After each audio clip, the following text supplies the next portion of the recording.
Warren Buffett kini dikenal sebagai investor terbaik di dunia, yang telah menghasilkan laba tahunan sebesar 20% di perusahaannya, Berkshire Hathaway, sejak tahun 1965. Tidak ada orang lain yang menyamainya, dan semakin Anda mempelajarinya, semakin Anda menyadari betapa kesuksesannya benar-benar tak terulang. Namun, bagaimana Oracle of Omaha melakukannya? Apa saja keputusan yang dibuatnya, strategi yang digunakannya, dan investasi yang dibelinya yang akhirnya menghasilkan $1.000 menjadi lebih dari 160 miliar. Pengembaraan Buffett dalam menghasilkan uang dimulai sejak usia dini. Lahir pada tahun 1930 di Omaha, Nebraska, Warren muda memiliki hasrat yang tak terpuaskan untuk berbisnis. Salah satu inspirasi awalnya adalah buku perpustakaan yang ditemukannya pada usia 7 tahun, Taught Wise to Make $1.000. Tak lama kemudian, Warren kecil menjual permen karet dan Coca-Cola, menghasilkan beberapa sen per bungkus. Namun, pada usia 11 tahun Buffett mengambil langkah pertamanya ke pasar saham. Saya tahu, saat itu saya berusia 11 tahun. Dia telah menabung sebesar $114.75.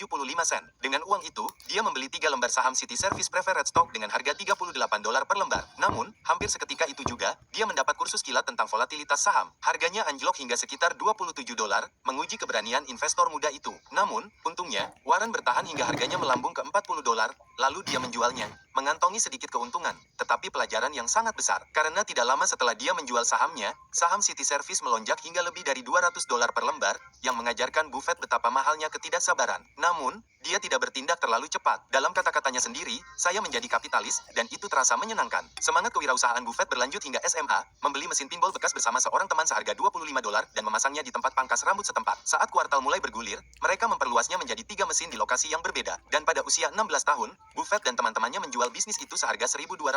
Potongan Warren dari keuntungan pinball ditambah pekerjaan sampingannya yang lain membantunya akhirnya mencapai tonggak $1.000 itu. Bahkan, pada usia 15 tahun, berkat beberapa rute pengiriman koran di Washington DC, tempat keluarganya pindah, Buffett telah menabung sekitar $2.000, yang setara dengan lebih dari $35.000 saat ini.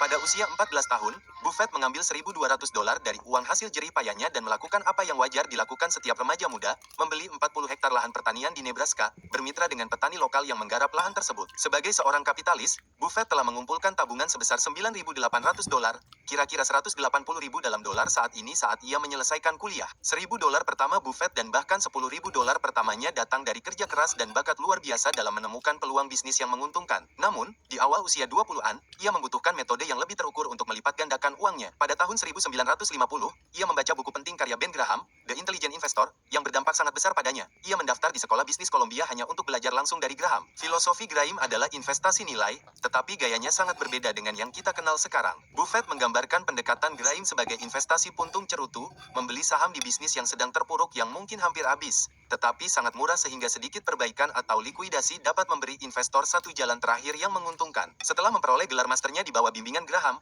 Buffett bekerja untuk perusahaan investasi mentornya, Graham Newman Corp, tempat ia memperoleh pengalaman langsung yang berharga dalam investasi nilai yang mendalam. Cukup untuk kembali ke Omaha pada tahun 1956 dan pada usia 25 tahun memulai kemitraan investasinya sendiri. Ia mengumpulkan sekitar $105.000 dari beberapa mitra, saudara perempuannya, bibinya, ayah mertuanya, dan teman-teman dekatnya. Namun, ia hanya menyetorkan $100 dari uangnya sendiri. Ternyata, ia tidak perlu mengeluarkan uang sepeser pun, karena bahkan dengan struktur biaya yang sangat adil, yaitu biaya manajemen 0, biaya 0 pada 6% pertama setiap tahun, dan kemudian 25% dari keuntungan di atas rintangan itu, tetap akan menghasilkan banyak uang tunai bagi Buffett, yang pada akhirnya akan meningkatkan kekayaan bersihnya dari ribuan menjadi jutaan. Dengan modal mitranya, Buffett berburu harta karun di tempat penjualan saham murah. Strateginya pada tahun-tahun itu adalah investasi puntung cerutu ala Graham dan wah, strategi itu berhasil. Selama bertahun-tahun, kemitraan Buffett mencapai pengembalian tahunan majemuk yang mencengangkan sebesar 25,9%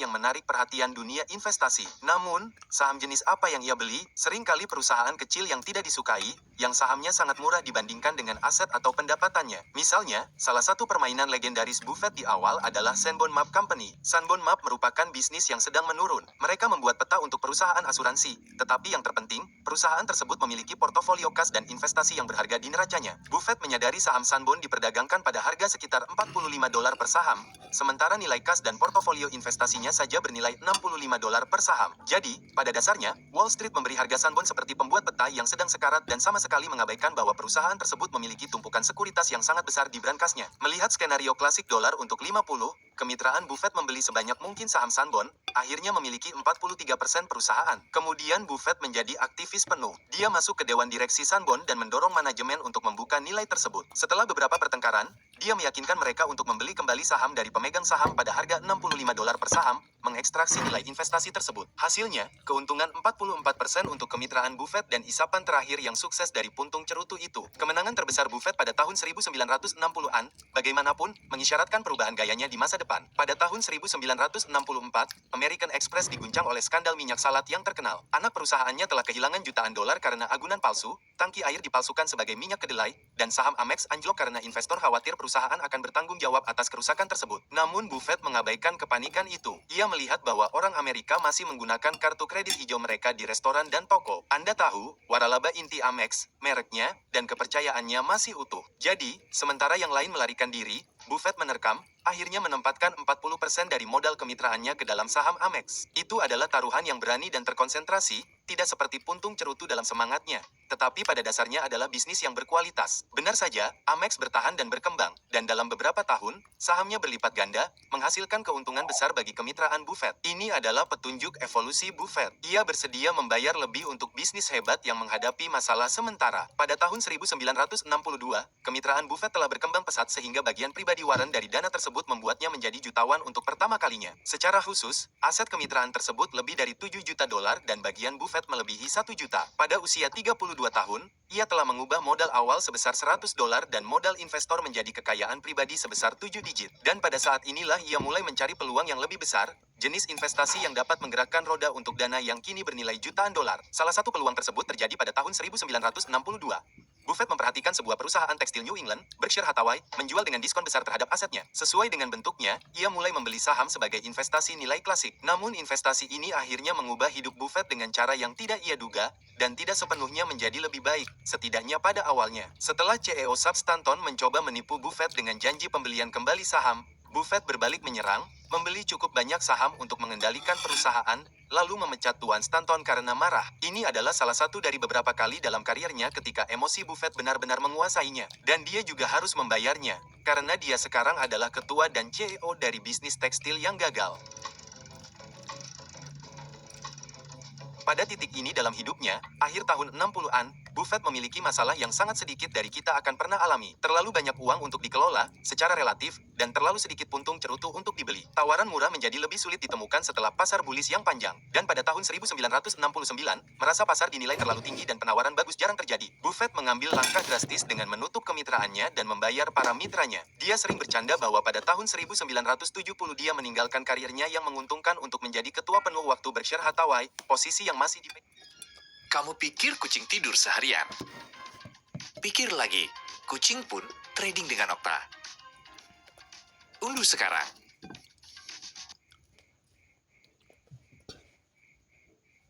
70 dia meninggalkan karirnya yang menguntungkan untuk menjadi ketua penuh waktu Berkshire Hathaway, posisi yang masih dipegangnya. Namun sejujurnya, ini adalah titik balik. Buffett hendak beralih dari pemilih saham berkapitalisasi pasar mikro menjadi arsitek konglomerat besar. Pada tahun 1970, Buffett telah menghasilkan jutaan dolar. Namun, tahap selanjutnya dari perjalanannya membutuhkan pendekatan baru. Disinilah Charlie Munger memasuki kisah kita dengan cara yang luar biasa. Charlie Munger, seorang investor yang cerdas dan teman lama Buffett, telah mengobrol dengan Warren sejak akhir tahun 1950-an. Namun pada tahun 1970-an, ia menjadi mitra utama Buffett dalam strategi. Charlie memiliki satu pesan utama untuk Warren. Tidak ada lagi puntung cerutu. Saatnya membeli bisnis yang hebat. Munger percaya bahwa beberapa bisnis layak dibayar untuk keuntungan jangka panjang. Pada dasarnya mengatakan, lebih baik membeli perusahaan yang hebat dengan harga yang wajar daripada perusahaan yang wajar dengan harga yang luar biasa. Perubahan strategi inilah yang akan menjadi titik balik terbesar dalam karir investasi Warren Buffett. Setelah mengambil alih produsen tekstil yang gagal di Berkshire Hathaway, Buffett segera menyadari bahwa ia perlu melakukan diversifikasi dari tekstil untuk menyelamatkan perusahaan itu. Berkshire Hathaway kemudian menjadi kendaraan investasi baru Warren. Dan setelah pembelian ganti rugi nasional pada tahun 1967, pada tahun 1972 Buffett berkesempatan membeli Sears Candies, sebuah peluang investasi yang benar-benar menguji strategi baru Buffett. Seize, pembuat coklat pantai barat yang terkenal, adalah bisnis yang hebat, merek yang dicintai dengan pelanggan setia, dan kemampuan untuk menaikkan harga sedikit demi sedikit setiap tahun. Apa yang sekarang kita sebut kekuatan kekuatan penetapan harga. Namun menurut buku pedoman lama Buffett, C tampak mahal. Penjual menginginkan 30 juta untuk perusahaan dengan aset bersih berwujud hanya 8 juta dan laba tahunan sekitar 2 juta. Itu jauh di atas jenis tawaran aset yang biasa dilakukan Buffett. Ia ragu-ragu, 30 juta untuk perusahaan permen regional. Kedengarannya terlalu mahal. Namun, Ma bersikeras. Ia dan kolega Buffett di Blue Chip Stamp berpendapat bahwa parit merek CE begitu kuat sehingga layak mendapatkan harga premium. Ini adalah ujian. Bisakah Warren keluar dari pola pikir Ben Graham dan mempercayai kekuatan waralaba yang berkualitas? Buffett memang bernegosiasi keras. Ia menolak untuk membayar lebih dari 25 juta meskipun dengan risiko kehilangan kesepakatan. Untungnya, penjual menyerah dan menerima 25 juta. Keputusan yang akan membuat Berkshire Hathaway meraup keuntungan miliaran dalam jangka panjang. Dalam kata-kata Buffett, saya hampir menggagalkan pembelian. Untungnya, penjual menyerah. Kalau tidak, saya akan terjebak dan 2 miliar itu akan jatuh ke tangan orang lain. Memang, selama beberapa dekade sejak itu, Seth Chandis telah menghasilkan lebih dari 2 miliar laba sebelum pajak untuk Berkshire, pengembalian investasi lebih dari 8.000% dari 25 juta awal. Seth Chandis mengajarkan Buffett dan Munger secara langsung bahwa bisnis yang hebat bisa bernilai jauh lebih dari aset mentahnya. Hal ini memperkuat peralihan mereka untuk berfokus pada bisnis dengan keunggulan kompetitif yang tahan lama, alias MUS. Seperti yang dijelaskan Buffett kemudian, yang dilihatnya adalah prototipe bisnis impian mereka, yang memiliki merek yang bertahan lama, pelanggan setia, kebutuhan modal rendah, dan kemampuan menghasilkan uang. Buffett tidak meninggalkan disiplin nilainya. Ia tetap peduli dengan harga, tetapi setelah itu, ia bersedia membayar lebih untuk kualitas, dan ini membuka pintu bagi beberapa investasi Berkshire yang paling terkenal pada tahun 1970-an dan 1980-an. Misalnya, pada tahun 1973, selama penurunan pasar, Buffett membeli saham besar di Washington Post seharga sekitar 10 juta. Washington Post adalah kekuatan media yang untuk sementara dinilai rendah di pasar yang kosong. Buffett mempercayai kekuatan waralabanya, dan saham senilai 10 juta dolar itu akhirnya tumbuh menjadi lebih dari 1 miliar dolar pada tahun 1990-an. Contoh lainnya, Geico. Pada tahun 1976, Geico mengalami masa-masa sulit dan hampir bangkrut. Buffett mengenal Geico luar dalam, dan dia yakin dengan bisnis intinya, asuransi mobil konsumen langsung, dan keunggulan biaya rendahnya. Jadi dia menggelontorkan uang untuk membantu rekapitalisasi Geico, yang akhirnya menjadikannya perusahaan besar. Geico, seperti yang kita tahu, bertahan dan terus berkembang, menjadi landasan kesuksesan Berkshire Hathaway saat ini. Ini adalah gaya klasik Buffett, serakah saat orang lain takut. Tetapi sekarang dengan penekanan pada perusahaan yang dapat mendominasi setelah kepanikan berlalu. Semua gerakan ini menyiapkan Buffett untuk kesuksesan luar biasa di tahun 1980-an. Berkshire Hathaway saat itu adalah mesin peracikan yang mengambil keuntungan dari asuransi dan bisnis seperti C dan mengubahnya menjadi investasi baru. Salah satu bola salju terbesar mulai bergulir pada tahun 1988. Buffett membuat apa yang saat itu menjadi investasi saham terbesarnya, Coca-Cola Company. Pada akhir tahun 80-an, Coca-Cola tersandung setelah jatuhnya pasar tahun 1987.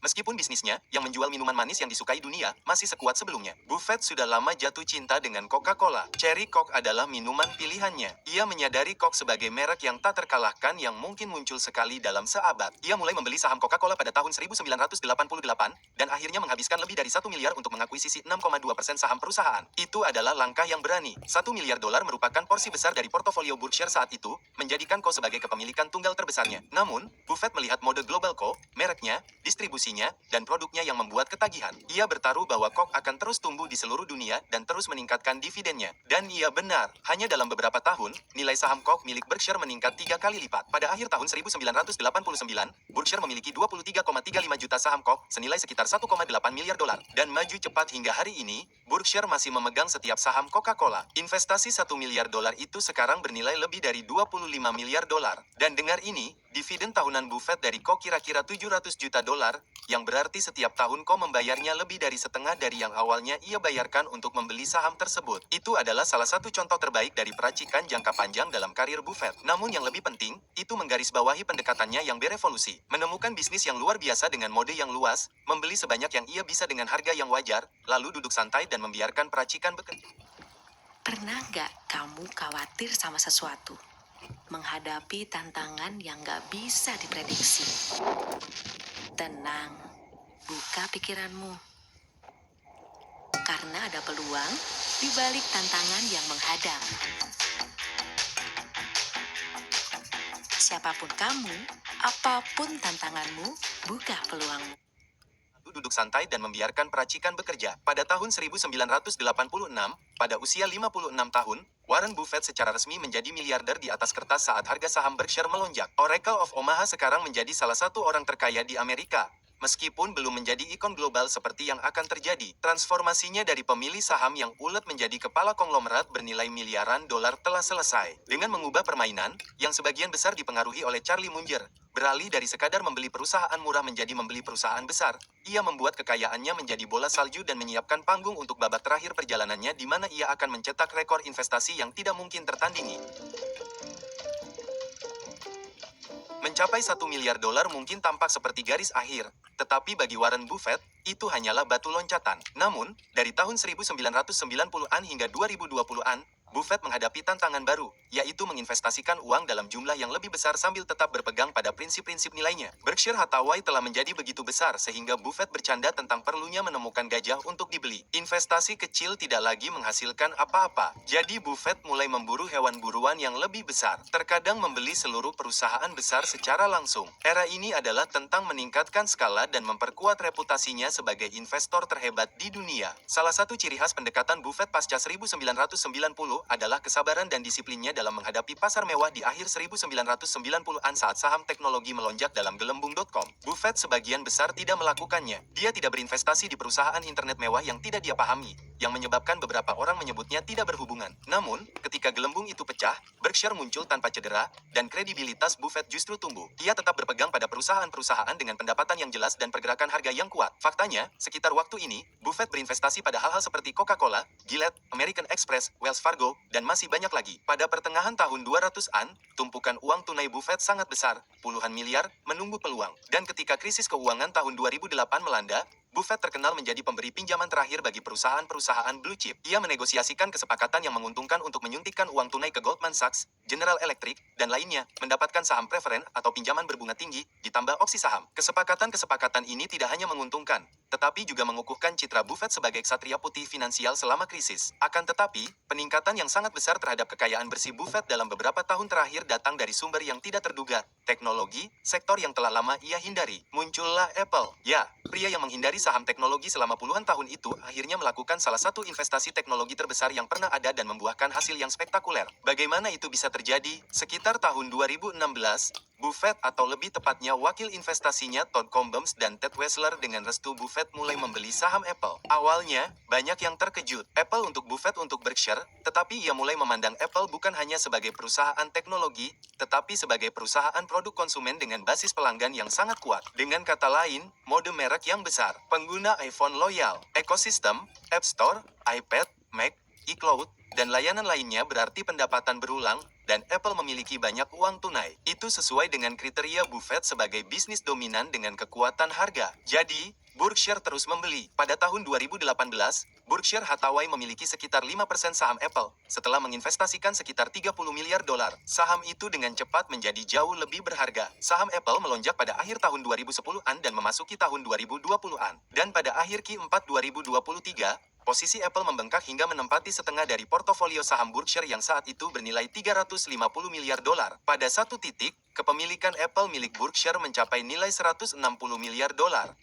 Keuntungan investasi dari Apple saja menambah puluhan miliar ke neraca Berkshire dan akibatnya ke kekayaan bersih pribadi Buffett. Itu adalah validasi pamungkas bahwa prinsip-prinsipnya yang berfokus pada parit merek dan manajemen dapat diterapkan bahkan di dunia teknologi tinggi jika Anda memilih dengan cermat. Dalam beberapa tahun terakhir, berkat melonjaknya nilai investasi Berkshire, termasuk Apple, dan penggabungan taruhan-taruhan lamanya, kekayaan bersih pribadi Warren Buffett melampaui angka 100 miliar dolar yang bersejarah. Pada awal 2021, Buffett bergabung dengan klub eksklusif 100 miliar saat saham Berkshire mencapai titik tertinggi baru. Saat ini, kekayaan Buffett diperkirakan mencapai 165 miliar dolar. Dan bagian paling gila dari perjalanannya adalah dia tidak pernah mendirikan perusahaan teknologi raksasa. Ia tidak pernah menerima gaji besar. Ia tidak pernah mewarisi kekayaan yang besar. Miliaran dolar yang ia miliki hanyalah hasil dari kecerdasan dan kesabaran dalam berinvestasi. Sederhana saja, bola salju itu terus bergulir selama hampir 8 dekade. Jadi, apa yang dapat kita pelajari? Buffett mengembangkan kekayaannya dengan berpegang pada satu strategi sederhana, membeli bisnis-bisnis hebat dengan harga yang wajar dan mempertahankannya selamanya. Namun,